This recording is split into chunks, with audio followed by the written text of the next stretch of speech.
pero va a ser la invasión de América que como un estampido va a producir todo lo que se va a llamar la modernidad, que no es portugués al comienzo, porque los portugueses tenían la misma imagen del mundo y fueron por el Mediterráneo del este hacia el mundo antiguo y no tuvieron que cambiar nada. En cambio, la propuesta de ciertamente genovés Colón de llegar a Asia por el Atlántico, eso sí rompía el esquema. Pero ahí entramos en un tema muy interesante. Enricus Hammer, que era un alemán, que era un franciscano, hizo un mapa en 1487. Está en el Museo de Londres. Y entonces es más o menos parecido a esto. Pero lo único que al sur de la China hay una gran península. Había 4 penínsulas en el Asia: la Arábiga, la India, la Indochina y la 4ª península. Y acá había la cola del dragón. Y se le llamaba así. Y después de eso venía el Cygnus Magnus, que era el Golfo Grande. Y había un mapa. Ahora, Menzies, se lo propongo que vayan ustedes a la computadora. Menzies escribió hace unos años, ya 1421, cuando la China descubrió el mundo. Entonces, todo un libro va a demostrar que los chinos descubrieron no solo América, sino Australia y todo el mundo en las grandes expediciones de Wang Tse, que era un eunuco musulmán chino, gran almirante chino, que hizo una expedición con 600 enormes barcos, pero que tenían 100 metros de largo, 40 de ancho y llevaban 1000 toneladas de mercancías, mientras que las carabelas llevaban 50 y estas llevaban 1000. Lo único que no podían navegar en contra del viento, entonces tenían que seguir las corrientes, pero siguiendo las corrientes llegaban a todos lados igual, mientras que las carabelas podían ir en contra del viento y hacer trayectos más rápidos. ¿Cómo se demuestra que los chinos habían descubierto todo y cómo los portugueses y españoles no descubrieron absolutamente nada, sino que simplemente reconocieron? Porque uno ve en casi todos los viajes cómo ellos ya saben lo que va a acontecer.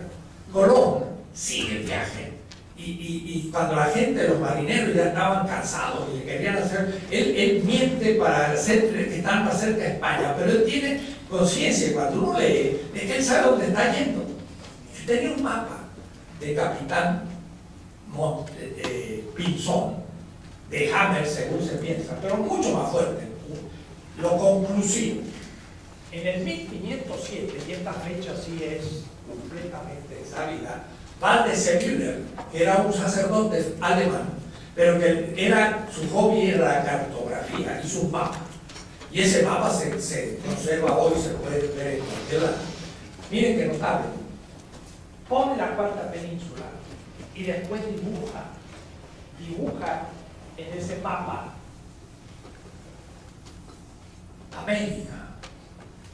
Y la dibuja así, sin el estrecho sin el Istmo de Panamá y América del Sur, con los montes rocallosos, con los Andes, y acá ponen dibujos indios desnudos, y en otro mapa tenemos la parte sur de la Antártida, las Islas Malvinas, de donde se proyecta todo, y las islas de la Antártida. 1507. Magallanes no había llegado todavía a descubrir el estrecho de Magallanes, y está dibujado. Y está dibujado toda la costa del Pacífico y toda la costa del Atlántico y los montes rocallosos que se van a descubrir un siglo después. ¿De dónde sacó un cartógrafo alemán esto? Lo compró a De Conti en Venecia, y en Venecia se manipulaban los mapas chinos. Los chinos habían descubierto todo el mundo. En 1450 tenemos un mapa de África de Fray Mauro, un dominico de la Orden de Santo Domingo, donde en el mapa está la isla de Madagascar, perfectamente dibujada, y hasta el cabo que se va a llamar de Buena Esperanza, en 1450, casi 50 años antes que lleguen los portugueses.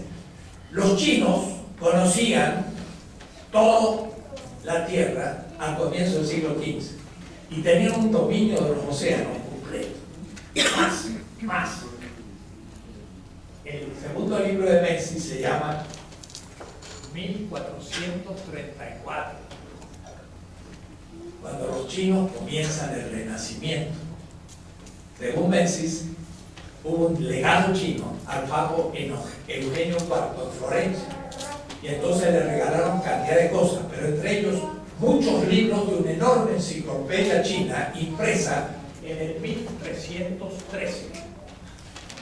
Una enciclopedia impresa en papel de los grandes descubrimientos chinos, porque los chinos habían descubierto la imprenta en el siglo VI y el papel en el siglo VIII, y imprimieron papel moneda en el siglo IX, y por eso Marco Polo dijo en su cárcel de Génova: yo vi cómo pagaban con una especie de pergamino y todo funcionaba con esos pergaminos. Y la gente está loco, ¿cómo va a ver? Se paga con oro o plata o algo, pero no era un pergamino. No era pergamino, era papel, y era papel moneda. Porque eso existía cuando llegó Marco Polo hace 400 años. Los chinos pagaban con papel moneda. Claro que discutían a veces si era conveniente o no, porque había inflación. Entonces, cuando uno lee a los políticos, y yo hablo de ellos en el libro, Wang Yanmin, en 1580, antes que Hobbes, hay que ver el libro del chino y el libro de Hobbes. El chino plantea el problema de la inflación del papel moneda, y si conviene más el oro que el papel moneda, y los europeos van a imprimir papel moneda en el siglo XIX casi. Y el libro del álgebra del árabe va a ser traducido en 1800 también, 8 siglos después que Bagdad. Ese es más o menos el atraso que tenían los europeos.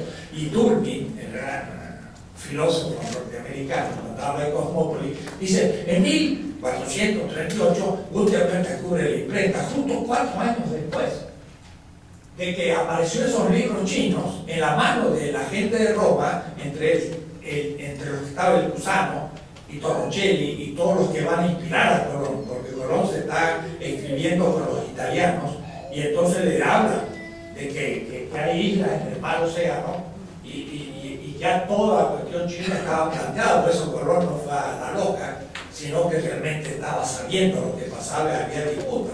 Pero es bonito ver el libro chino, uno de los tomos, sobre tecnología militar, máquinas agrícolas, paracaídas y todo. Y entonces Menzies toma los dibujos de Leonardo da Vinci y del libro chino.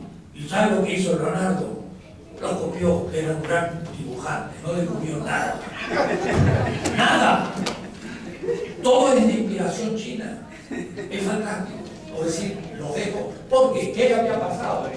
Que en Bagdad, en el siglo XI, XII y XIII, la ciencia pasó a la China, que del año 800 al 1400 transformó el centro de la ciencia de la Tierra. Y entonces llegaron a precisiones astronómicas que en el siglo XV sabían perfectamente los 7 satélites más cercanos, pero además sabían exactamente el transcurso de los satélites, que no era redondo sino ovoide, y lo tenían ya en días numerados, de tal manera que sabían cuántos días necesitaba Venus para dar la vuelta alrededor del Sol, y Marte y Saturno y todos los planetas lo tenían ya completamente estudiado. Mucho antes que Copérnico y que Galileo y que todos. Ellos fueron descubriendo aquello. Y además, el descubrimiento del sur de América Latina, y por qué la isla Falkland o Malvinas, porque ahí daban 90